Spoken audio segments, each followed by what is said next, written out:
Good morning, everyone. Good morning. Let's give a huge round of applause to the Empire Elite Marching Band.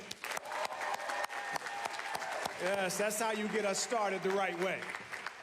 Welcome to the first day of what will truly be an incredibly magical journey here at HBCU Early College Prep. My name is Dr. Sean Rux, Senior Executive Director of the Office of New School Development and Design, and I will serve as your MC for this morning's celebration, and it is a celebration indeed. So before we go any further, I need to make sure the energy is right in this room, okay? Now, when I say HB, you say CU. HB, CU. HB. CU. When I say I am, you say great. I am. Great. I am. Great.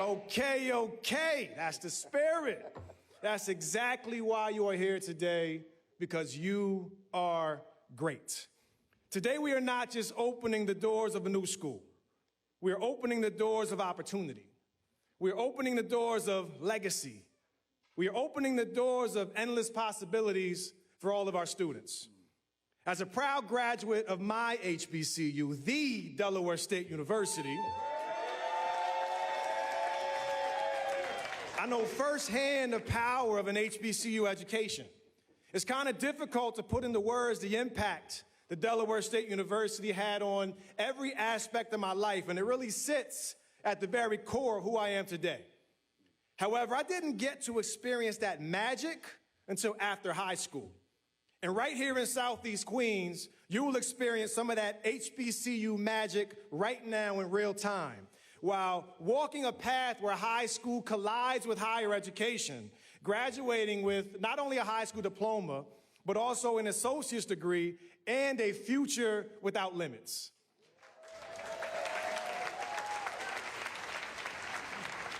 This is truly a life-changing opportunity that will have a rippling effect for decades to come. It's the honor of a lifetime to stand here today and witness the power of this vision becoming a reality. We are joined today by some extraordinary leaders who believe in that vision, but most importantly, believe in you. So let's keep this celebration going. It is my honor at this time to introduce the leader of the greatest city in the world, our Mayor, Eric Adams.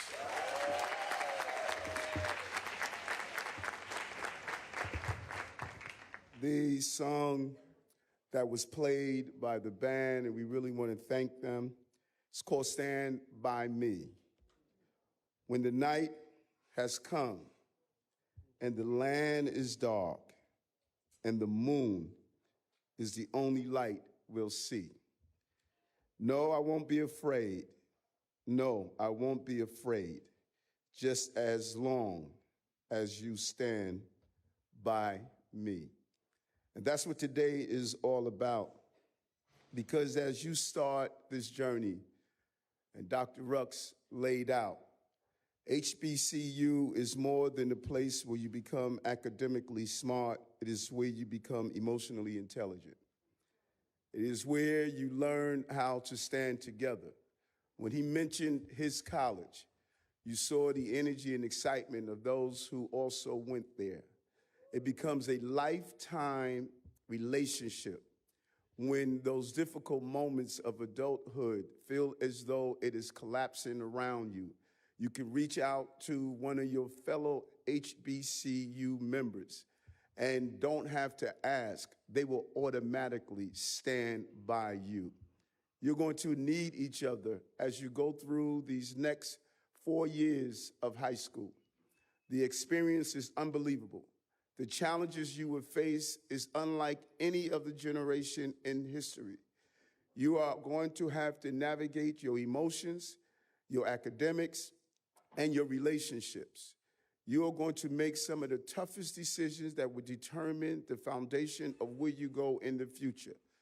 But the joy and beauty of it all is that this HBCU college is going to prepare you for whatever comes your way. You are so blessed to be part of this original class. And hats off to the Chancellor and Dr. Rux and others who made this important decision. We need an HBCU to allow you to become who you want to become. And we're looking forward to this excitement that that is happening this school year. And it's an honor to be here with you today as the mayor of the city of New York. I know this community so well because I grew up on these streets. Hillside Avenue is a place that I walked up and down as a young man. 179th Street train station was the train. I got off the E and F train. I took the Q31 bus to Bayside High School as I went to my high school, leaving South Jamaica, Queens. I know the difficulties and challenges that come, and oftentimes communities like Southeast Queens are overlooked. Not in this administration. We are going to make sure you get the same skills and tools that will prepare you for the future. Only in this city can you go from the streets of South Jamaica, Queens, working in the mail room, dyslexic, and get elected to become the mayor of the greatest city on the globe. Everything is possible in New York. We want to start off this new year. And early college prep is the perfect example of what we're trying to do for our students and families because they go together. It is a school that honors our students' rich backgrounds and histories, provides rigorous instructions, meets local needs, and prepares all of you, our students, for the future. Students at HBCU Early College will get a head start on college. You have the opportunity to graduate with an associate's degree from a historical Black college or university, and HBCU prep students are guaranteed admission to Delaware State University. That's an A+ right there. But before we talk about that, let's think about this year. Cell phone ban. Yes. And what's interesting that I find, Chancellor, people often say that when young people talk, we don't listen. What is the birth of the cell phone ban? It came from young people. Young people met us, sat down with us, and stated that they're tired of the bullying on the cell phones. They're tired of the disruption. They're tired of the violence that comes from the cell phones. They're tired of not being able to be in their class and focus on their assignment. They're tired of watching their friends go through depression, suicidal ideations. They're tired of watching how cell phones have really consumed their lives. And they said to us, can you help? Can you push through this initiative to remove cell phones from our schools? So as a young group of students like yourselves who stated that these tools have taken over our lives and we want to reclaim our lives. We want to sit in our cafeterias and talk to our friends. We want to sit in the classroom and not be disrupted. We want to focus and not have someone bully us because of the way we dress. And so we heard young people. And so when you hear the word cell phone ban, you automatically say, here goes adults trying to tell us what to do with our lives again. No, in fact, here goes adults that decided to listen to young people and make sure their lives are better. Like it or not, there is no place for cell phones in schools. And we all love them, trust me.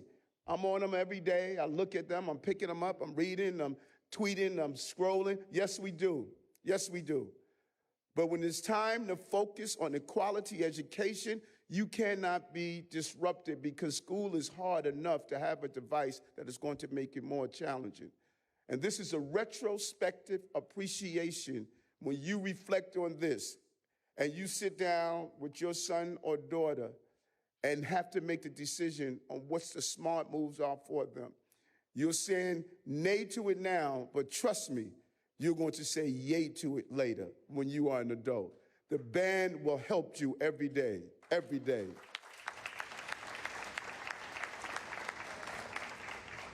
And so when you're present in school, we want you to be present. We don't want you to be absorbed in some virtual reality or an online chat or scrolling through social media or on the internet.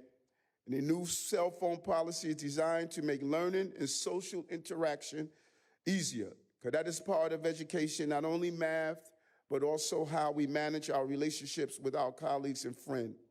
And now, including HBCU prep, we're opening a total of 7 new schools, all in response to community feedback and needs. Our other new schools are the Bronx STEAM Center, Central Brooklyn Literacy Academy, Middle School of Innovation, Northwell School of Health Sciences, Queens International Secondary School, and Staten Island Rise Academy. We can't wait to see the product and educational experiences that come from these schools. So today, I'm also proud to announce that our students in grades 3 to 8 have made great strides in improving their test scores in English language and math. Kudos to you, Chancellor, and your entire team. An 8.3% increase for Black students and a 7.1 increase for Hispanic students. And we'll be expanding both NYC, yeah, you can give applause to that. We'll be expanding both NYC Reads and NYC Solves to middle schools this year, and we're focusing on that progress. More to do. We're not satisfied with the results. We want more and move more because we expect more from each other. And we know we have areas of improvements, and we're going to focus on those improvements. But our best budget ever, we've invested $300 million in early childhood education. We also supported our students with disabilities, because every child with special needs, they have a special parents that want the same thing for their child that I want for my son, Jordan. We're including expanding our programs with students with autism. No child should be left behind, no matter what circumstances they are facing. And I know how important it is of going to school. I did not want to go because of my undiagnosed dyslexia, but the love and nurturing of our school staff and faculty and school community helped me get through. And I really want to thank President Rubio, who's here with us today from CSA, for your support and how you have pushed through these initiatives with us. And early childhood education and intervention is also so crucial. It lays a building blocks for future success. And we're going to continue to build on the future with our $19 million investment in our Future Ready NYC schools, which prepare students for careers in high-growth fields like healthcare, technology, business, and education. Such an important initiative as you get prepared for the future that you will embrace. And the 3 young people we met earlier today, how they were so focused on what they want to do in the next level of their lives. And that's why our 11,000 paid internship programs is so important, because it gets you ready for a professional environment. Over 15,000 students are enrolled in Future Ready NYC schools, and we're making sure they receive the internships that will help them in their future development. And to top it off, we're rolling out our first batch of 5,000 new after-school seats as we move to universal after-school program, making parents' lives easier and enriching our children's experience with safe spaces where they can continue to learn after school, everything from robotics to language to sports activity, but just to keep them laser focused on making this city the best place to raise children and family. I want to really thank you, and I'm so proud of this moment because sitting in the seat right now is a student who has rich, real dreams that's going to change the globe. You are the Eric Adams and the Ericas of tomorrow.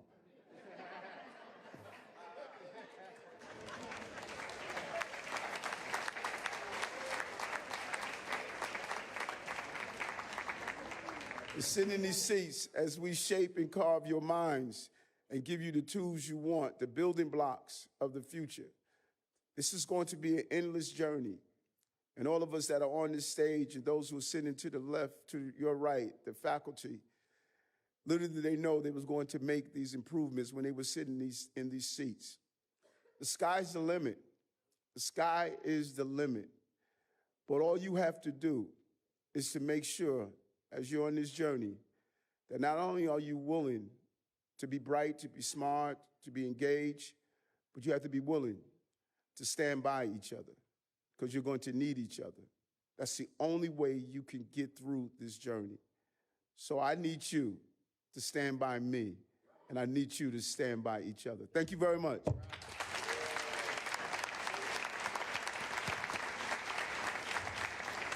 Thank you, Mr. Mayor.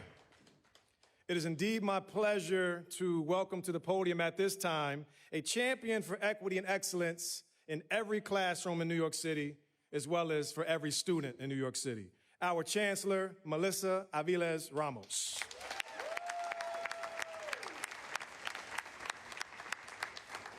Good morning, everyone. Thank you so much, Dr. Rux, and for all of your support. And to our mayor, Mayor Adams, thank you for giving us the resources and tools and opportunities to dream big and be able to partner with the community to do something wonderful like HBCU Prep.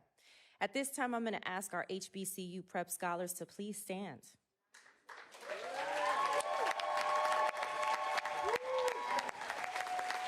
Ladies and gentlemen, you are looking at future lawyers, doctors, engineers, scientists, elected officials, future leaders of jobs that haven't even been born yet, because they are going to pave the way in technology and in medicine. And that may sound like a lot of pressure, but you are the inaugural class of this historic school that represents years of hard work and transformation of your ancestors who made sure the paved way was available and accessible to you. You are our future. We are turning the world over to you to make it better. And we are going to be here to support you every single day. You are going to hold us accountable to make sure that we deliver on our promise to prepare you for the boldest and brightest futures. One more time for the inaugural class of HBCU Prep.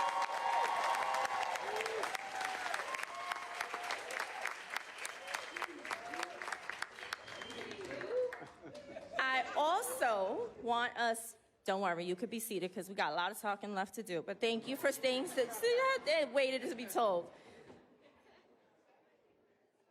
And I'm so proud of the leadership of this school. A phenomenal superintendent, Dr. Josephine Van Ness. You are the perfect person to lead this district, so thank you. And let me tell you about your principal.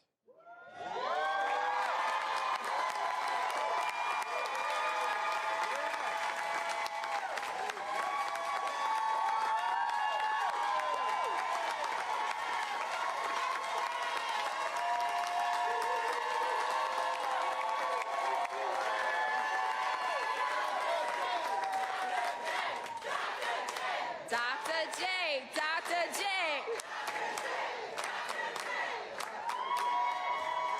So I have seen Dr. J from the start of her career as a principal in New York City, where she has moved mountains for young people, where she doesn't just talk the talk, she walks the walk, where she is accessible and available to every single student, no matter the hour, no matter the day, where she's constantly thinking and dreaming of programs and opportunities that she can bring to her students. When I tell you, you have the ultimate school mom. This woman is gonna deliver for all of you, and you should be proud. I know she's proud to have you, and you should be proud to have her. It is an honor, my friend, to see you lead this school. Thank you.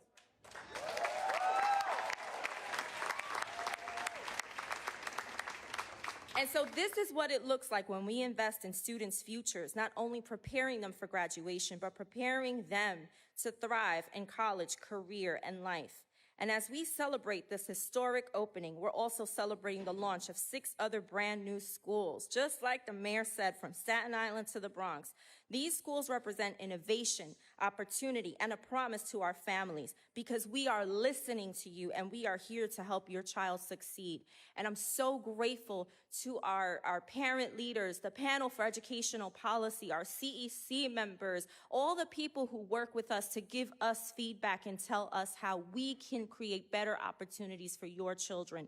None of this would be possible without all of you. And as the mayor said, we had a little bit of celebration over the summer. Our test scores show us that we are moving in the right direction. A 7.2 district-wide increase in ELA, over 3 percentage points increase in math.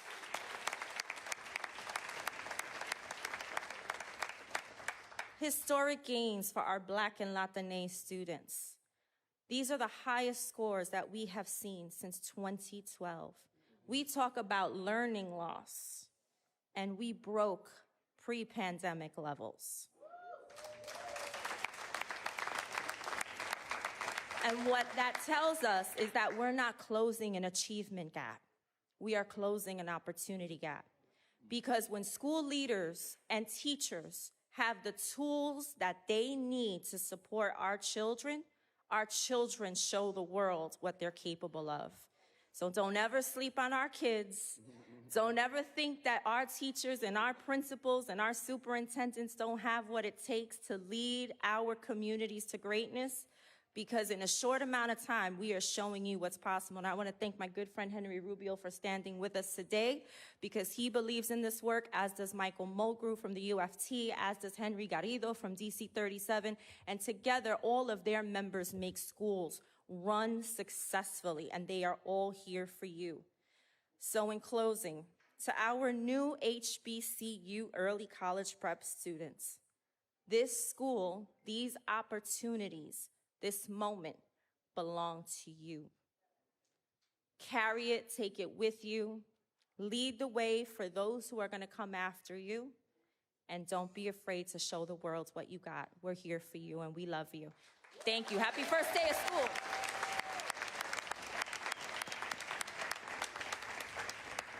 Thank you again, Chancellor. Please join me now in celebrating the leader of my alma mater and a visionary for higher education and our anchor partner, the president of Delaware State University, Dr. Tony Allen.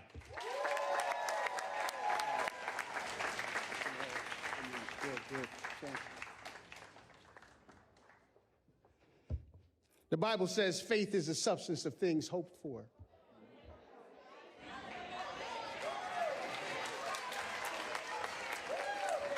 The evidence of things not seen. Let me tell you, the two faith warriors I ran into right away were two alum, Dr. Sean Rux and Dr. Asia Johnson, who had faith that there'd be some evidence today. To these students, you are the evidence. And just so you know what's around you, let me tell you who's in the room. Anybody here went to an HBCU? Shout out to your HBCUs. DSU, Tuskegee, Hampton, Morehouse, Howard, Lincoln. All right, that's enough. Students, for more than 185 years, historically Black colleges and universities have been around building the Black American middle class. To be clear, the greatest indicator for a low-resource student from an underserved community to actually get into the middle class and change the economic trajectory for themselves, their families, and their communities is their attendance at an HBCU. So what do you think it means when we're starting you in the 9th grade to do just that?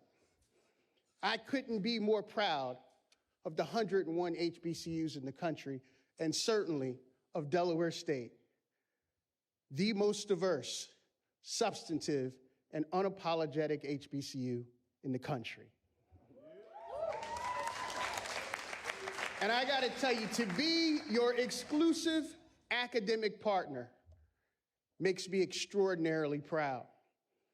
And I know we can do it. You know why? Let me have all of my Delaware State colleagues just stand up for just a second.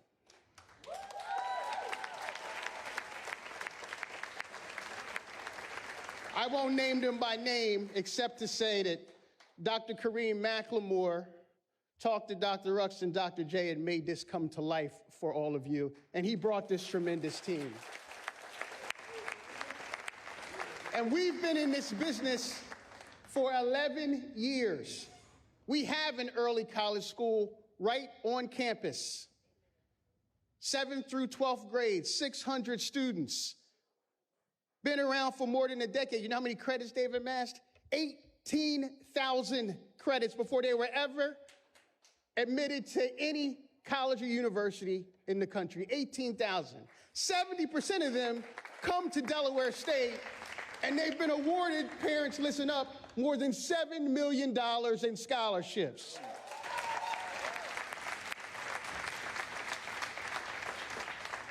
The evidence of things not seen.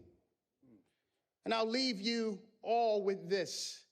I normally do a call and response to all my incoming students at Delaware State, and I'm going to do that today.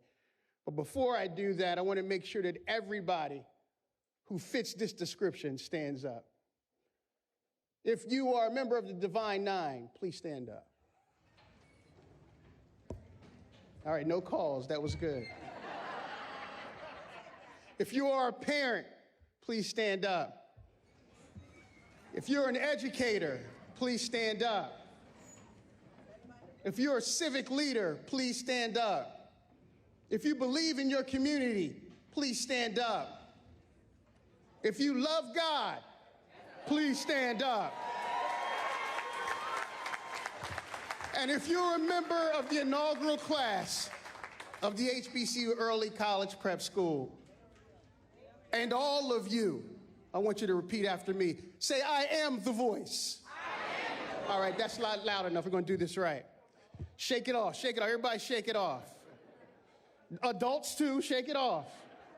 Say, I am the voice. I am the voice. I will lead, not follow. I will lead, not follow. I will create, not destroy. I will create, not destroy. I'm a leader. I'm a force for good. I'm a force for peace. Defy the odds. Set a new standard. Step up. Step up. Step up. Say it a little louder. I am the voice. I will lead, not follow. I will create, not destroy. I'm a leader. I'm a force for good. I'm a force for peace. Defy the odds. Defy the odds. Step up. Step up. Step up. Now at the top of your lungs, say, I am the voice. I will lead, not follow. I will create, not destroy. I'm a leader. I'm a force for good. I'm a force for God. Defy the odds. Defy the odds. Defy the odds. Step up. Step up. Step up. Give yourselves a round of applause and let's get started.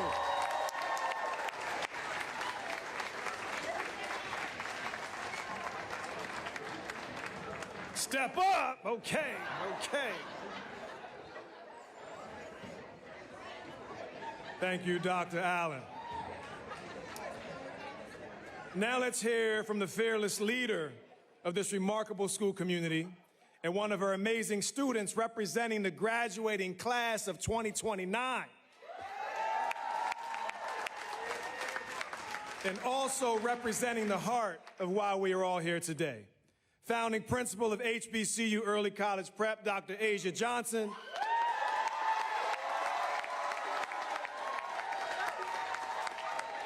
And freshman student, Kavani John.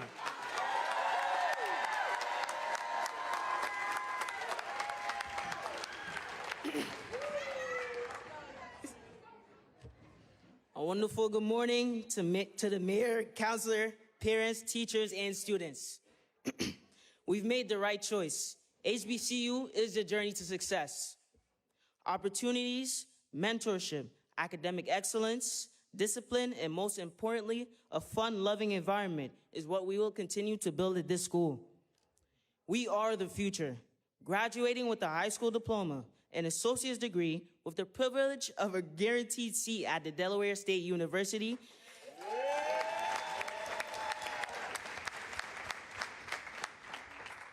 Is a complete advancement into a successful career and future. This takes hard work with a lifelong bonus. Dr. J, we thank you for making this a reality and the goal is to exceed your expectations.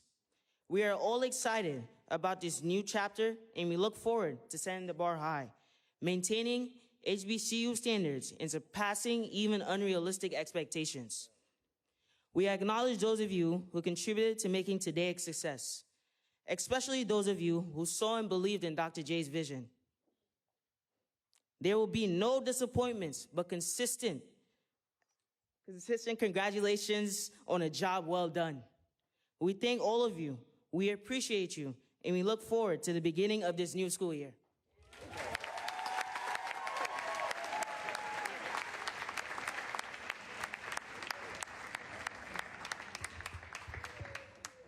Good morning, everyone. Good morning. So good morning, scholars, and our very first class of HBCU Early College Prep.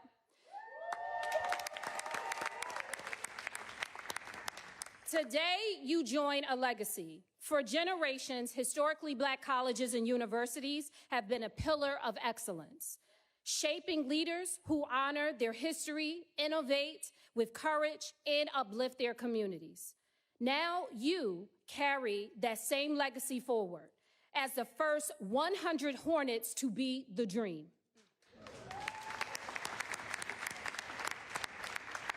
At HBCU Early College Prep, learning goes beyond textbooks. Here, you will discover and examine the challenges that face our communities, engineer solutions with your peers, and boldly do the work to be change makers. And most importantly, you will share your voice with your brilliance with the world. Our promise is to see you, to uplift you, and to prepare you. Your history will be celebrated. Your voice will be powerful, and your future will be limitless. Throughout rigorous academics, real-world learning, and legacy of HBCUs, you will graduate as not only with your first college degree, emphasis on first college degree, but you will also have the confidence, skills, and visions to transform this world. You are not just scholars. You are leaders, innovators, and the future of our community. Welcome to HBCU Early College Prep. Welcome to the Hive. Welcome to greatness. Welcome to Ubuntu. I am because you are.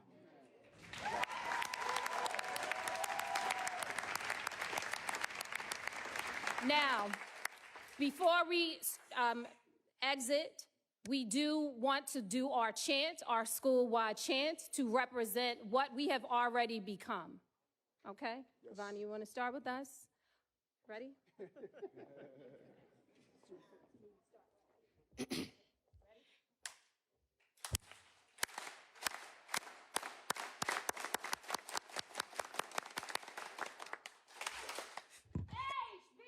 See you.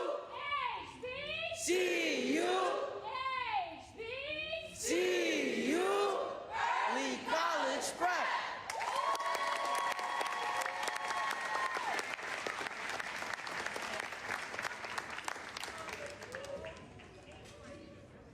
And that concludes our press conference. We'll do questions, right?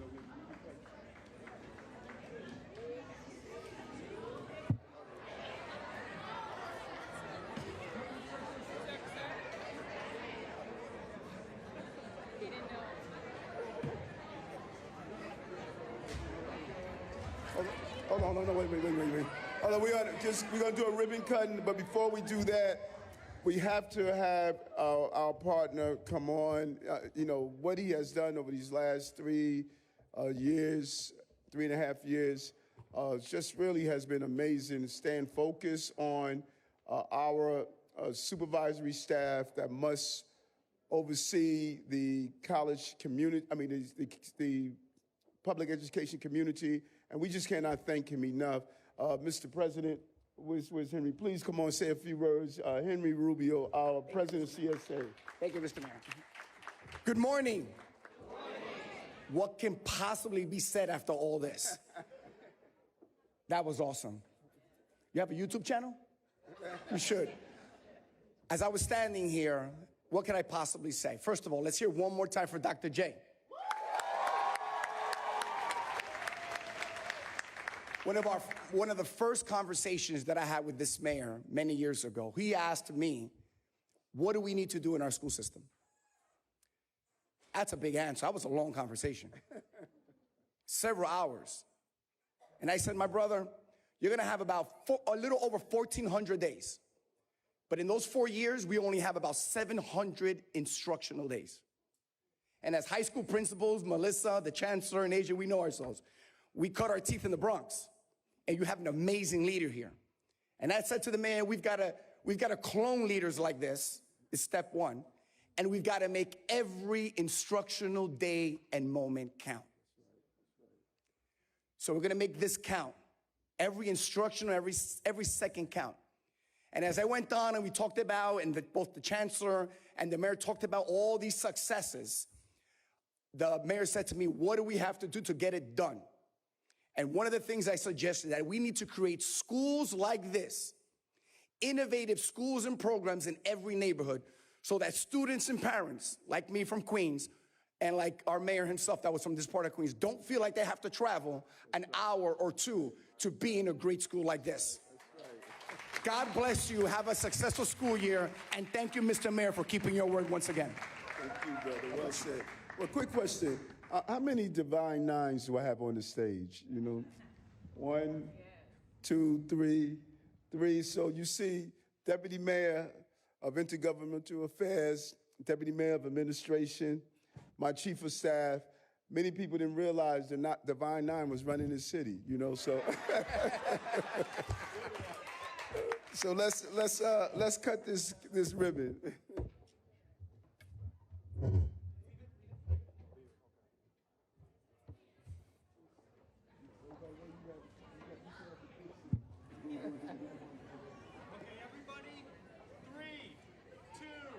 Hold on. You always count fast. Get your pictures. You got it? Okay, now give us that count. 3, 2, 1, shut.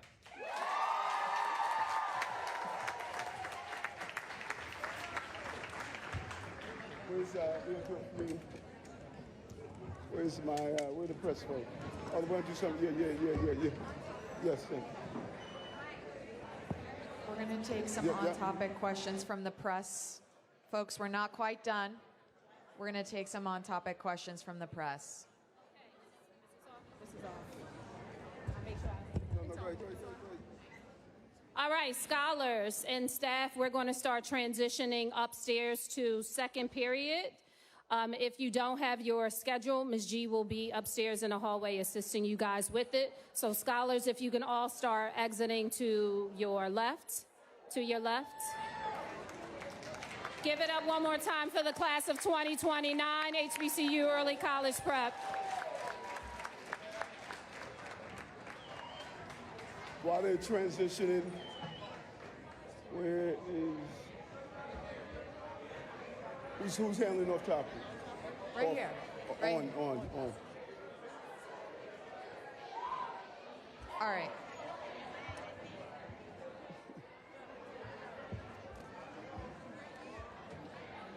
All right, I'm going to go ahead and start. We have Jill from New York 1. Hi, happy first day of school.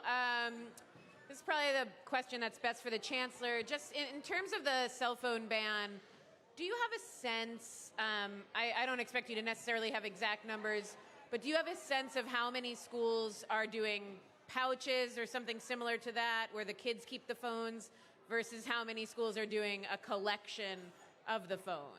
We do. We've been keeping track of which method the schools are opting into, particularly because it's part of their policy, and we have reviewed those policies and signed off on them, and we have communicated the expectation that they be shared with families.